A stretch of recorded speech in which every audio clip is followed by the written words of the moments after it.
सुरक्षित शनिवार में जानेंगे। अभी हाल ही में दुर्गा पूजा हुआ है, हुआ है ना। अब वही कल परसों लगभग दीपावली हुई है और आने वाला क्या है, छठ पर्व में काफी ज्यादा मजा आता है ना। और ये हमारे बिहार का सबसे महत्वपूर्ण पर्व है, बिहार का। तो आज हम जानेंगे सुरक्षित शनिवार में, जो मेरा टॉपिक है कि भगदड़ संबंधी जोखिम एवं बचाव के संबंध में जानकारी। भगदड़ समझते हो? भगदड़, भगदड़ मतलब क्या? भीड़। अब भीड़ में जो अफरा तफरी हो जाता है, नहीं एक मतलब लोग सब इधर से इधर भागने लगता है, होने लगता है ना। कुछ गलत मैसेज के कारण इधर से उधर, जैसे कहता है यहाँ पे सांप है और 4-5 लोग भागने लगता है। अब उस भागने के प्रोग्राम में क्या होता है कि किसी को धक्का मुक्की करते हुए भाग जाता है। उसमें होता है बच्चा किसी के देखकर वो गिर जाएगा, कोई इसके सही पे गिर जाएगा, कोई उसके बॉडी पे गिर जाएगा, गिर जाता है ना। तो उसमें कपार हाथ, किसी का कपार नाक सब फूट जाता है और उससे दिक्कत हो जाता है। तो आज हम उसी भगदड़ के बारे में जानेंगे, अर्थात भगदड़ क्यों होता है, इसका कारण क्या है। भगदड़ होने का कोई ना कोई कारण होगा ना, और उसका बचाव क्या है, हम भगदड़ से कैसे बचेंगे, उसी के बारे में हम लोग जानेंगे। तो आइए हम देखते हैं। देखो बच्चों, भगदड़ होने का प्रमुख कारण क्या है। सबसे पहला कारण, हम किसी भी मेला में जाए, दुर्गा पूजा हो, छठ हो, दीपावली हो, या कोई भी मेला हो, या कोई भी आयोजन हो या कार्यक्रम हो, धार्मिक कार्यक्रम हो या राजनीतिक कार्यक्रम हो। धार्मिक कार्यक्रम मतलब यह हुआ कि पर्व, धार्मिक कार्यक्रम, और वहाँ पे धार्मिक कार्यक्रम में लगता है मेला, होता है ना। या बहुत जैसे कहीं से बाबा लोग आते हैं, बड़े बड़े जो बाबा सब हैं अभी, जैसे क्या नाम है, रामदेव बाबा। अब रामदेव बाबा तुम्हारे गांव में आ जाए तो भगदड़ हो, मतलब भीड़ होगा कि नहीं। अब भीड़ होगा, उस बीच में कोई बात अरे बम फूटने वाला है, तो सब बच्चा डर जाएगा। उसमें बूढ़ा हो, बच्चा हो, सारे लोग उसमें, हर श्रेणी के लोग रहते हैं क्या। तो उसी टाइप में जो है तो पहला उसका जो कारण है, सबसे पहला कारण ये, और ये प्रमुख कारण है, पहला कारण और प्रमुख कारण है। किसी भी भगदड़ में ये चीज जरूर होगा, भगदड़ अक्सर गलत संदेश या अफवाह फैलने का कारण होती है।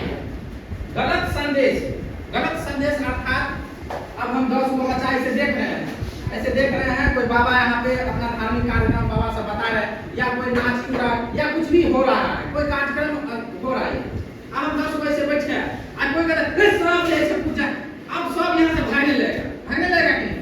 जैसे ही अब होता क्या है, कोई मेला या कोई कार्यक्रम में जब 10 आदमी जब भागता है ना, तो उसमें जो बगल वाला है उसके माइंड में ये बैठ जाता है कि कुछ हो गया, कुछ होने का उसको पता नहीं है क्या हुआ है, लेकिन उसके चक्कर में वो भी भागने लगता है। होता है ना ऐसा, क्या ऐसा होता है ना। तो यही होता है, अब भागने के चक्कर में जो उसमें बच्चा होता है, तुमसे जो बच्चा, तुम भी तो बच्चे हो, बट उससे भी जो बच्चा होता है वो भी तो देखता रहता है, और हो सकता है उसके भागने के चक्कर में गिर जाए और उसी के शरीर में सब फूटते हुए चला जाता है, ऐसे में बच्चा मर जाएगा। तो सबसे पहला कारण जो भगदड़ का है वो क्या है, गलत मैसेज या अफवाह, है ना। अफवाह मतलब क्या, गलत मैसेज, है ना। दूसरा कारण देखो, आपदा के समय सहयोग न प्राप्त होने पर भी भगदड़ हो जाती है। आपदा का समय, आपदा मतलब जानते हो, आपदा के समय जैसे आपदा, अब हम कुछ कर रहे हैं या कोई कार्यक्रम हो रहा है, उसमें भूकंप आ जाए या बारिश होने लगे, पत्थर गिरने लगे, तो पत्थर जब गिरने लगेगा आपदा के समय, पत्थर गिरने सब एक दूसरे की कान पर भागेगा कि नहीं, एकदम बेतितर होकर इधर से उधर भागेगा ना। तो उससे भी क्या होता है, भगदड़ हो जाती है। यही होता है आपदा। आपदा मतलब समझिए, आपदा मतलब होता है प्राकृतिक कारण। तो प्राकृतिक कारण क्या हो सकता है, बारिश हो सकता है, भूकंप हो सकता है, और जो ओलावृष्टि होती है, ओलावृष्टि जिसको पत्थर गिरना कहते हैं, आकाश से नहीं गिरने लगता है पत्थर, है ना। ये सब जितना भी जो भगवान केवल प्राकृतिक होता है, जिसे भगवान के द्वारा हम जो इंसान नहीं कराते हैं, तो आपदा उसी को कहा जाता है। तीसरा कारण देखो, आतंकवादी घटना भी भगदड़ का कारण हो सकती है।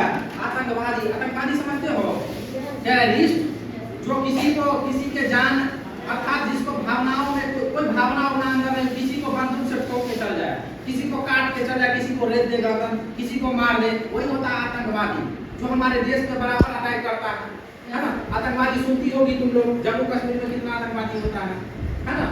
तो आतंकवादी अर्थात अगर लोग कोई कार्यक्रम देख रहे हैं या कहीं पे धार्मिक कुछ हो रहा है ना, उसमें क्या चाहे कोई बोल दिया कि नहीं चोर आया है, आतंकवादी आ गया, आतंकवादी, उससे भी लोग डर के भागने लगते हैं।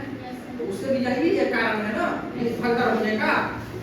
चौथा कारण देखो, आयोजन या कोई भी कार्यक्रम हो उसमें भीड़ काफी ज्यादा होता है कि नहीं? कोई भी कार्यक्रम होता है तुम्हारे गांव में या दुर्गा पूजा, कोई भी कार्यक्रम मेला उला लगता है तो भीड़ काफी ज्यादा हो जाता है ना? तो वह भी भगदड़ का कारण हो सकता है, ज्यादा भीड़ भी भगदड़ का कारण हो सकता है। अब एक बात बताओ, इस क्लासरूम में 2000 लोग अटा दीजिए, अब 2000 लोग अटने का है?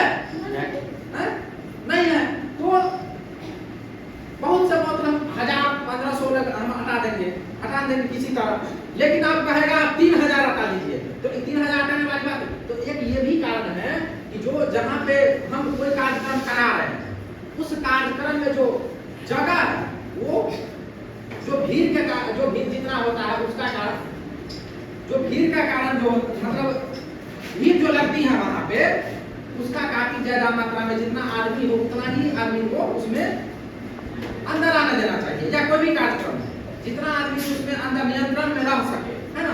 भीड़ आदमी घुसा ऐसा नहीं होना चाहिए। तो हमने और भी बहुत सारा कारण है भगदड़ का, बहुत सारा कारण है। गांव में तुम लोग देखती होगी कि गलत अफवाह या मैसेज कुछ भी फैला देता है, गांव में ये सब बराबर अक्सर सुनते रहते हैं, है ना? तो बहुत सा कारण है, ये सब हमने कारण ये 4 कारण बताया जो मेन कारण था। अब हम उसका बचाव देखते हैं कि भगदड़ अगर हो जाए, अगर ये तो कारण था, ये क्या था कि इस कारण से भगदड़ हो सकती है, लेकिन अगर जब भगदड़ हो जाए तो हमें क्या करना चाहिए? हमें क्या करना चाहिए? हम किस तरह से बचेंगे? तो बचने का सबसे बड़ा कारण है कि भगदड़ के समय संयम पूर्ण व्यवहार करें और घबराए नहीं। अगर कोई भी भगदड़ हो रही है तो पहले हम इस चीज को जानेंगे कि आखिर में भगदड़ हुई क्यों है, और सबसे पहले संयम पूर्ण व्यवहार, ये नहीं कि अपना तकलीफ में कितने एकदम भागने लगेंगे, पहले उस चीज को जान लेंगे फिर हम उसके अनुसार से कुछ कार्य करेंगे या जाएंगे। दूसरा कारण है और गलत अफवाह में नहीं रहना है, जैसे लिखा है ना गलत संदेश में बिल्कुल ही नहीं रहना है, पैसेंस में रहना है, एकदम संयम पूर्ण व्यवहार करना है उस समय, है ना? दूसरा कारण है आपदा के, दूसरा जो बचाव है, आपदा के समय या आतंकवादी घटना के समय प्रशासन की ओर से की जाने वाली घोषणाओं को ध्यान से सुने एवं नियंत्रण कक्ष में संपादित करें। एक चीज जान लो, आज तुम लोग देखती होगी मेला हो या कोई भी कार्यक्रम हो, वहाँ तो पुलिस प्रशासन रहता ही रहता है। यहाँ जो मंदिर है उस मंदिर में तुम लोग अगर जल चढ़ाने जाती होगी तो क्या वहाँ पे सुरक्षा बल रहता है कि नहीं? क्यों रहता है? क्योंकि मेला है, भीड़ है, और भीड़ में अनियंत्रित हो सकता है इसमें, है ना? भीड़ में भगदड़ हो सकती है, और भगदड़ से क्या होता है तो तुम जानती हो, भगदड़ में कोई पिटाएगा, मर जाएगा, है ना? बहुत ज्यादा हानि हो सकती है लोगों का, है ना? सुरक्षा बल क्यों होता है? तो सुरक्षा देने के लिए। तो एक चीज हमेशा ध्यान रखना कि आपदा के समय में अगर कोई भी भगदड़ होता है तो उसमें पुलिस प्रशासन जरूर ये कहता है कि आप लोग संयम पूर्ण व्यवहार करें और जो है ज्यादा पैसे में रहे, है ना? तो उसमें जो घोषणा करती रहती है पुलिस प्रशासन, जो अलाउंस से देखो अलाउंस से करता रहता है, और एक साउंड जो है जो गाड़ी उसके वैन पे लगा रहता है और अलाउंस करता रहता है आप लोग हल्ला ना करें, पूर्ण व्यवहार करें, ऐसा बोलता है। तो हमेशा उसके बातों पे हम लोग को ध्यान रखना है। पुलिस प्रशासन क्या कर रहा है, अगर ज्यादा दिक्कत हो रहा है तो हमें कहाँ जाना है? नियंत्रण कक्ष में, जहाँ पे वो मेला या वो कार्यक्रम नियंत्रित हो रहा है, जहाँ से नियंत्रित होता है, जैसे स्कूल का नियंत्रित करना होता है, जैसे ऑफिस होता है, उसी तरह हर मेला में एक नियंत्रण होता है।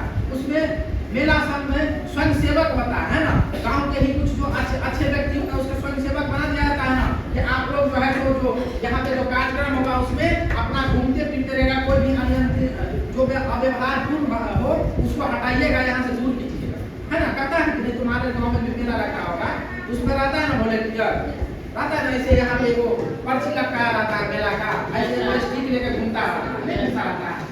ये सब स्वयं सेवक हुआ था जो वहाँ पे जो लोग आते हैं देखने को उसको रक्षा करने के लिए रहता है, और सुरक्षा पर भी पुलिस फोर्स भी रहता है, ठीक है?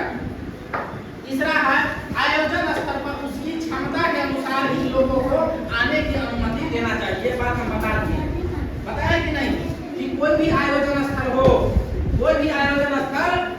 हमेशा उसकी क्षमता के अनुसार, अर्थात इसमें जितना आदमी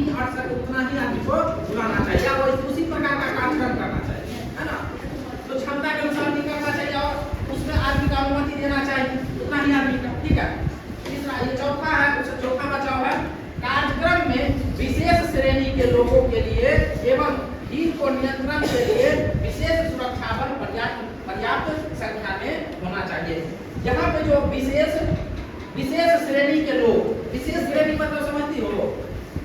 विशेष श्रेणी का मतलब होता है कुछ बच्चे लोग भी जाते हैं कार्यक्रम देखने के लिए, है ना, मेला देखने के लिए, उसमें कुछ बूढ़े भी होते हैं, कुछ जवान भी होते हैं, है ना, तो और कुछ विकलांग भी होते हैं, नहीं जाते हैं मेला देखने के लिए। तो उस सबका एक अलग क्या होना चाहिए, उसका विशेष ध्यान रखा जाना चाहिए। क्या रहना चाहिए? विशेष ध्यान रखा जाना चाहिए। यही चीज लिखा है कि कार्यक्रम में विशेष श्रेणी के लोग, वही कोई बच्चा आता है, कोई बूढ़ा आता है, कोई विकलांग आता है, महिला के लिए अलग लाइन रहता है, पुरुष के लिए अलग लाइन रहता है मेला में पूजा करने के लिए, तो उसका अलग से ध्यान रखा जाना चाहिए। और भीड़ को नियंत्रण करने के लिए किसका किसका किसका होना चाहिए? सुरक्षा बल का। किसका होना चाहिए? सुरक्षा बल का, और पर्याप्त मात्रा में होना चाहिए। तो आप लोगों ने देख लिए कि जो भगदड़ संबंधी जो जोखिम है उसका बचाव